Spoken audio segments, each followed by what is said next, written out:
तो दोस्तों real money gaming को लेकर के या फिर आरएमजी को लेकर के सुप्रीम कोर्ट से बहुत बड़ी खबर आई है और नेक्स्ट हेयरिंग की डेट भी सामने आई।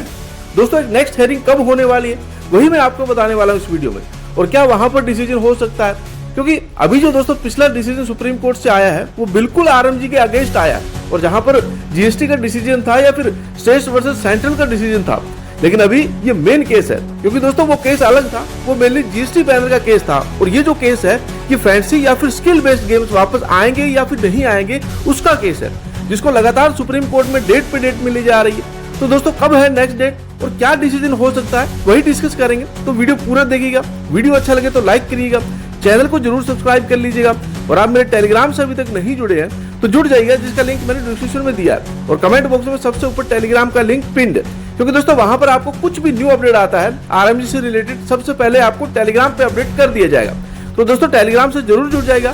दोस्तों देखो सुप्रीम कोर्ट में जो लास्ट हियरिंग डेट थी ना वो थी मई थी, यानी कि आई थिंक 19 मई की थी, जहां पर इस केस को लिया ही नहीं गया था, और उससे पहले 8 मई की शायद डेट थी जिसमें इस केस को भी नहीं लिया गया था, और यहाँ पे समय की कमी की वजह से इस केस को टाल दिया जाता है। और बहुत टाइम हो गया दोस्तों, बहुत महीने हो गए हैं जब आरएमजी के केस को सुप्रीम कोर्ट में कंसीडर ही नहीं किया जा रहा, और उस पर कोई बहस ही नहीं होती है, उस पर कोई भी सुनवाई नहीं होती है, और बिना सुनवाई के उस केस को टाल दिया जाता है और नेक्स्ट हियरिंग डेट दे दी जाती है। अभी दोस्तों जो नेक्स्ट हियरिंग डेट है वो है 8 जून, और ये भी एक टेंटेटिव नेक्स्ट हियरिंग डेट ही है, और 8 जून को इस केस की सुनवाई होगी सुप्रीम कोर्ट के अंदर। हालांकि वो सुनवाई हो सकता है ऑफलाइन हो या फिर ऑनलाइन भी हो सकती है, क्योंकि अभी कुछ इंपॉर्टेंट केसेस जो है वो सिर्फ उन्हीं की सुनवाई सुप्रीम कोर्ट में हो रही है, और अदरवाइज दोस्तों सुप्रीम कोर्ट की मेनली अभी समर वेकेशन चल रही है, तो हो सकता है दोस्तों ऑनलाइन इस केस की सुनवाई हो, या फिर यदि इस केस को थोड़ी सी अर्जेंसी में लिया जाए तभी इस केस की सुनवाई ऑफलाइन भी मेनली कोर्ट के अंदर हो सकती है, क्योंकि दोस्तों सुप्रीम कोर्ट में सिर्फ वही केसेस जो है ऑफलाइन मेनली चल रहे हैं जो कि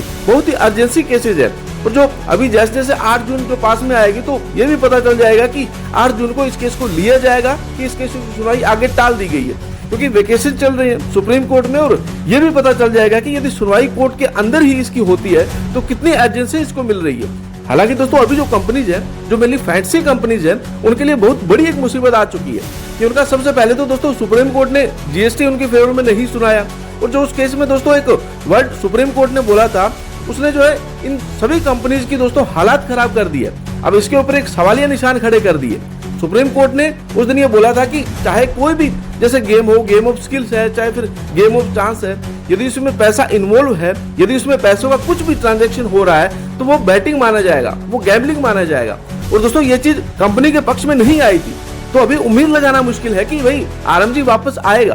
क्या स्किल बेस्ड गेम वापस आएंगे या फिर नहीं आएंगे, क्योंकि सुप्रीम कोर्ट ने वहीं पर यह बात बोली है, तो कैसे सुप्रीम कोर्ट जो अपनी बात से पलट जाएगी। लेकिन एक बात यह भी है दोस्तों कि सुप्रीम कोर्ट पहले 2 बार गेम ऑफ स्किल्स इसे दिखा चुकी है, और मेनली फैंसी को। लेकिन दोस्तों अभी मामला दूसरा है, अभी game of skills, game of chance दोनों गवर्नमेंट ने बंद कर दिए। अब गवर्नमेंट ये बोल रही है कि जो भी ऐसी गेम्स है जहां पर मनी इन्वॉल्व है वो नहीं चलेगा, फ्री टू प्ले चलाना है तो चल जाएगा। तो दोस्तों बहुत बड़ी है केसेज है, बहुत बड़ा इसमें अपडेट आएगा, तो देखते हैं दोस्तों जो भी कुछ होता है आपको डिस्कस करते रहेंगे लगातार। दोस्तों आपको आरएमजी से रिलेटेड सारी अपडेट्स मैं आपको देता रहूंगा, तो चैनल पे बने रहिएगा और वीडियो को लाइक कर दीजिएगा, टेलीग्राम से जरूर जुड़ जाइएगा। फिलहाल दोस्तों जो नेक्स्ट डेट है वो है 8 जून, और इसकी भी जो अपडेट्स आएगी या उससे पहले दोस्तों जो भी अपडेट्स आती है सब कुछ मैं आपके साथ शेयर करता रहूंगा, तो प्लीज चैनल पे बने रहिएगा। फिलहाल आपको इस पूरे मामले को लेकर के क्या कहना है, क्या ड्रीम 11 या माई 11 सर्कल जैसी फैंटेसी ऐप बैन होनी चाहिए या फिर नहीं, हमें कमेंट करके जरूर बताइएगा।